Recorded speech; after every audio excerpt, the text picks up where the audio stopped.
Hello viewer, স্বাগত জানাচ্ছি আমার ইউটিউব চ্যানেলের একটি নতুন ভিডিওতে। আর আজকের ভিডিওতে আপনাদের সাথে কথা বলবো গ্রুপ পোর্ট্রেট বা গ্রুপ ছবি কীভাবে ক্রিস্টাল ক্লিয়ার তুলতে পারেন। আমরা যারা বিশেষ করে নতুন ক্যামেরা কিনেছি তারা যখন ওয়েডিংয়ের কাজ করি বা কমার্শিয়াল কোনো কাজ করি তখন গ্রুপ ছবি তুলতেই হয়। আর এই গ্রুপ ছবিটা অত্যন্ত গুরুত্বপূর্ণ, বিশেষ করে যারা ওয়েডিংয়ের কাজ করেন তাদের ব্যবসা যদি বাড়াইতে চান। আপনার একটা ফ্যামিলিতে ফটোগ্রাফি করতে গেছেন, কিন্তু আপনার গ্রুপ ছবিগুলো ঝাপসা তুলছেন, পোর্ট্রেটগুলো প্রাইম লেন্স দিয়ে অনেক সুন্দর সুন্দর ছবি তুলে দিয়েছেন, হয়তো আপনাদের কাপলদের মানে বড় বউয়ের কাছে দ্বিতীয়বার কাজ পাবেন, কিন্তু তাদের ফ্যামিলিকে যদি না খুশি করতে পারেন 100% তাদের ফ্যামিলি অন্য কোনো মেম্বারের ওয়েডিংয়ের কাজে আপনাকে কমার্শিয়ালভাবে কখনো বুক করবে না বা আপনাকে কাজে নেবে না। এই জন্য একটা ফ্যামিলিকে খুশি করার জন্য 100% তাদের গ্রুপ ছবিগুলো, তাদের সুন্দর মুহূর্তগুলো সুন্দরভাবে ক্যাপচার করে দিতে হবে। আর আমরা এই গ্রুপ ছবি তোলার খুব একটা গুরুত্ব দিই না। অনেক সময় তাড়াহুড়ো করে ছবি তুলে ছবিটা ঝাপসা হয় বা ব্লারি ওঠে। সাবজেক্ট দেখবেন মাঝখানের জন্য ফোকাস আছে, সাইডের জন্য ডিফোকাস আছে হয়ে গেছে বা ফোকাস নাই, বা সাইডের জন্য ফোকাস আছে মাঝখানের জন্য ফোকাস নাই। তাদের জন্য এই ভিডিওটি, তারা এই ভিডিওটি না টেনে এই 10 মিনিটের ভিডিওটি পুরোটা যদি দেখতে পারেন তাহলে বুঝতে পারবেন। আমি কয়েকটা টিপস বলবো, এই টিপসগুলো যদি ফলো করেন 100% আপনার গ্রুপ ছবি বা গ্রুপ পোর্ট্রেট খুবই ক্রিস্টাল ক্লিয়ার এবং খুব সুন্দরভাবে তুলতে পারবেন। আর গ্রুপ বললাম তো, আপনার ব্যবসা ওয়েডিং ফটোগ্রাফিকে বড় করতে যদি চান তাহলে 100% গ্রুপ ছবির উপর গুরুত্ব দিবেন। তো প্রথম টিপসটি বলি। প্রথম টিপসটা, আপনারা যখন গ্রুপ ছবি তুলবেন, আপনারা অনেক সময় যখন গ্রুপ ছবিতে লোকজন বেশি হয়, বিশেষ করে একটা গ্রুপ তুলতেছেন 2-3 জন হলে, এটা সাধারণত হয় না। যখন গ্রুপ ছবিতে লোকজন বেশি হবে, মানে 10-12 জনের বেশি লোকজনের ছবি তুলবেন স্টেজে বা কোনো অফিসে কমার্শিয়াল কাজে, আপনারা যখন গ্রুপ ছবি তুলবেন 10-12 জনের বেশি, আপনারা অনেক সময় লেন্সে যদি জায়গা না হয়, আপনারা দুই পাশে বলেন যে একটু রাউন্ড হয়ে আসতে, এটা কখনোই করবে না। আপনারা জানেন যে একটা ক্যামেরায় কিন্তু যে ফোকাস পয়েন্টে আছে, এই ফোকাস পয়েন্টটি একটা লাইন বরাবর কাজ করে। আপনি যে সাবজেক্টকে ফোকাস করবে, ওই সাবজেক্ট লাইন বরাবর যারাই থাকবে তারা 100% ফোকাসে থাকবে এবং ক্রিস্টাল ক্লিয়ার থাকবে। কিন্তু আপনারা যদি রাউন্ড হয়ে আসতে বলেন, তখন মাঝখানের যদি জনকে যদি ফোকাস করেন তাহলে 100% দুই সাইডের যে রাউন্ড হয়ে আসছে, দুই সাইডে ধরুন 10 জনের মধ্যে দুই সাইডে ধরুন 4জন করে পড়ছেন, তারা ডিফোকাস হয়ে যাবে বা ব্লারি আসবে। আর ব্লারি আসলে কিন্তু ওই ছবিটা কখনোই ভালো হবে না। তো 100% আপনারা কখনো রাউন্ড শেপে দাঁড়াতে পারবেন না। যখন একটা গ্রুপ ছবি তুলবেন তখন সময় নেন।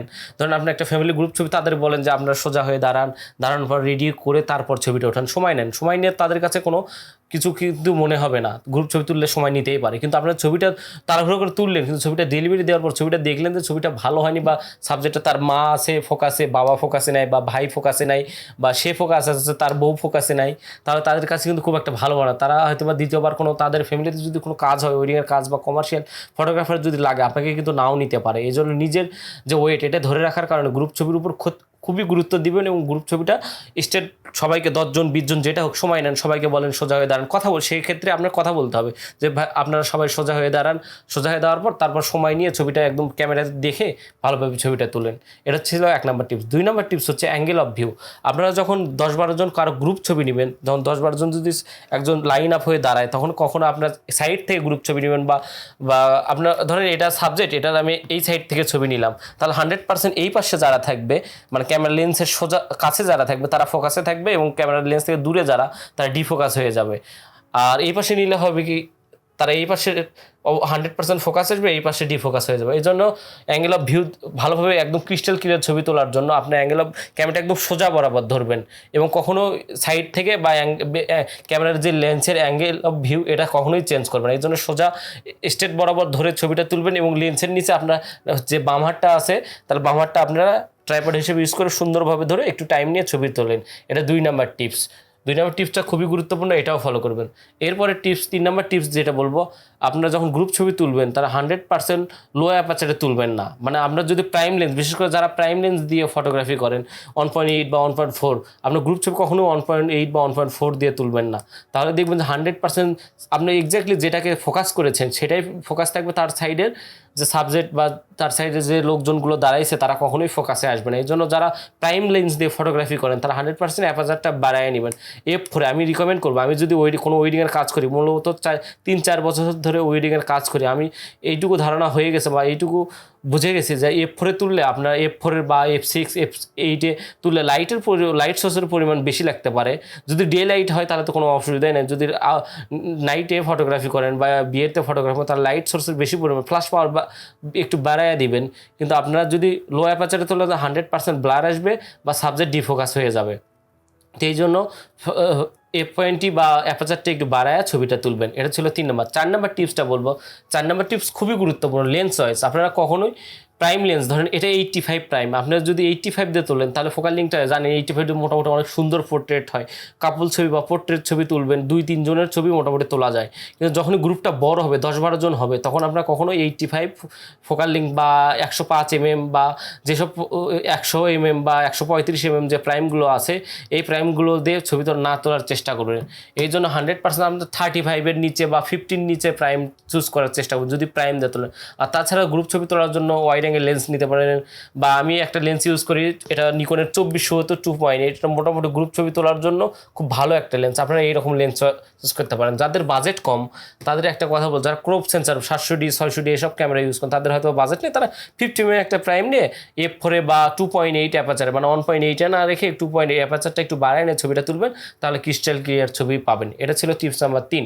এরপরে 4 নাম্বার টিপস বলবো, আপনারা যখন গ্রুপ ছবি তুলবেন 10-12 জনের বেশি বা 5-6 জন যখন গ্রুপ ছবি তুলবেন 100% মাঝখানের জন্য, আপনার যদি 5 জন হয় মাঝখানে এই পাশে 2 জন এই পাশে 2 জন মাঝখানের জন যে থাকবে এর ফোকাস করবে। 10 জন হলে মাঝখানের 2 জন, বা আপনার যখন একদম বেশি ধর 20 জন 30 জন হবে মাঝখানে যে স্টেট, অবশ্যই স্টেট করে 1 নম্বরে টিপসে বলেই দিয়েছি, স্টেট করে ছবিটা তুলবেন।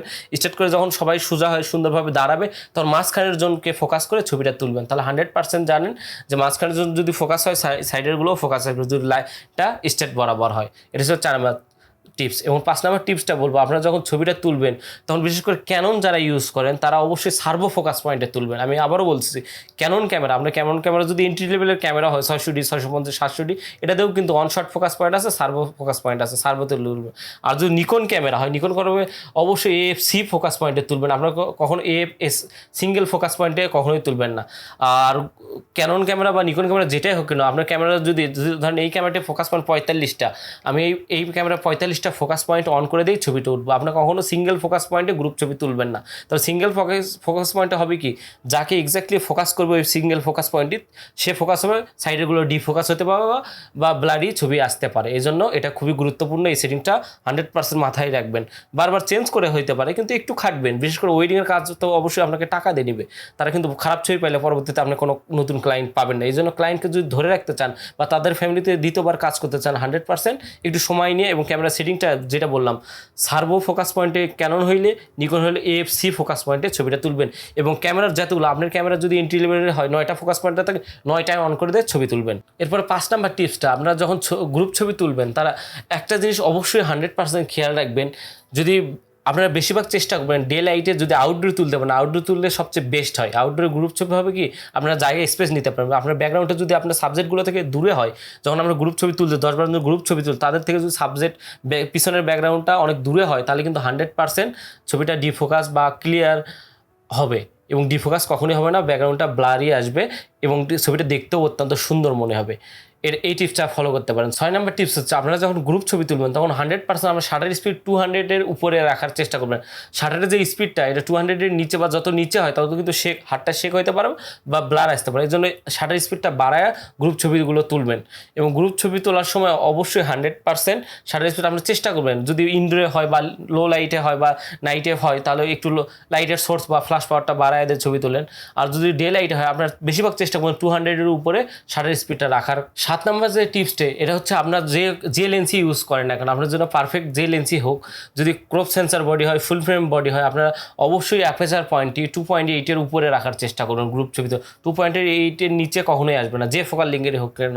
একদম বেস্ট 85 বা তার উপরে যদি ফোকাল লিঙ্ক প্রাইম দিয়ে তোলেন তাহলে 100% আউটডোরের চেষ্টা করবেন আর তার নিচে ছবি তোলার চেষ্টা করবেন। বিশেষ করে 35 mm, বিশেষ করে এখন যারা ফটোগ্রাফি বিশেষ করে চিত্রগল্প বা ড্রিম ওয়েভার যারা বিশেষ করে Sony camera mirrorless camera use করে, তার 35 বা হচ্ছে 24 mm 1.8 এগুলো দিয়ে গ্রুপ ছবি তোলে। এটা লো লাইটে অত্যন্ত ভালো পারফরমেন্স করে এবং এটাতে অনেক ক্রিস্টাল ক্লিয়ার ছবি পায়। এই জন্য আপনারা 24 mm বা 35 mm যে লেন্সগুলো আছে এগুলো কেনার চেষ্টা করবেন যদি আপনাদের বাজেট থেকে থাকে। এই ইনভেস্টমেন্ট কখনোই লস হবে না। আপনার গ্রুপ ছবি সুন্দর তুললে 100% ক্লায়েন্ট বাড়বে এবং ওই ফ্যামিলির ছবিগুলো যখন প্রিন্ট করে তাদের যদি কোনো কারণে দেন তার ছবিগুলো দেখবে যে ছবি ভালো তোলে, পরবর্তীতে আপনার বুক হওয়ার সম্ভাবনা থাকে বা পরবর্তীতে ইভেন্ট ওই ফ্যামিলি থেকে 100% পাবেন তো পাবেনই। 8 নাম্বার টিপস হচ্ছে, আপনার গ্রুপ যত বড় হবে, মানে গ্রুপটা যদি অনেক সময় গ্রুপ তোলেন যে একটা পুরো একটা মাঠের মধ্যে দাঁড়িয়ে আছে 50 জন 60 জন এইরকম কোনো, ধরেন যে বিশেষ করে শিক্ষা প্রতিষ্ঠানের সমাবর্তন বা এইরকম কোনো বিশাল বড় গ্রুপ তোলেন, তাদের জন্য এই বোনাস টিপসটি বলে দেই। তখন বিশাল বড় গ্রুপ যত বড় হবে অ্যাপারচার ভ্যালু তত বাড়ায় দিবেন। গ্রুপ অত বড় গ্রুপ কিন্তু ডে লাইটে হয় এবং আউটডোরে হয়, এই জন্য লাইট সোর্সের কোনো সূর্যের চেয়ে বড় লাইট সোর্স আর হয় না, সূর্যের আলোর কাছে কোনো সমস্যা নেই। আপনারা তখন 100-200 শাটার স্পিডের উপরে রেখে আপনার ছবিটা যখন তুলবেন, বিশেষ করে একটা ফুটবল টিমের সদস্য থাকে 23-24 জন, তখন এই টাইপের পোর্ট্রেট যদি গ্রুপ ছবি যদি তুলতে চান, ক্রিস্টাল কি সবার প্রতিটা একটা দেখবেন, যারা বিশেষ করে ফুটবল বা কোনো বিশেষ করে স্পোর্টস ফটোগ্রাফার, তাদের ছবিটা দেখবেন ক্রিস্টাল ক্লিয়ার। সাইডে একদম ডান সাইডের লোক থেকে শুরু করে বাম সাইডে প্রতিটা লোক দেখবেন একদম ফেস ক্লিয়ার। তারাও কিন্তু আমাদের এই ধরনের ডিএসএলআর বা মিররলেস ক্যামেরা দিয়ে ছবি তোলে।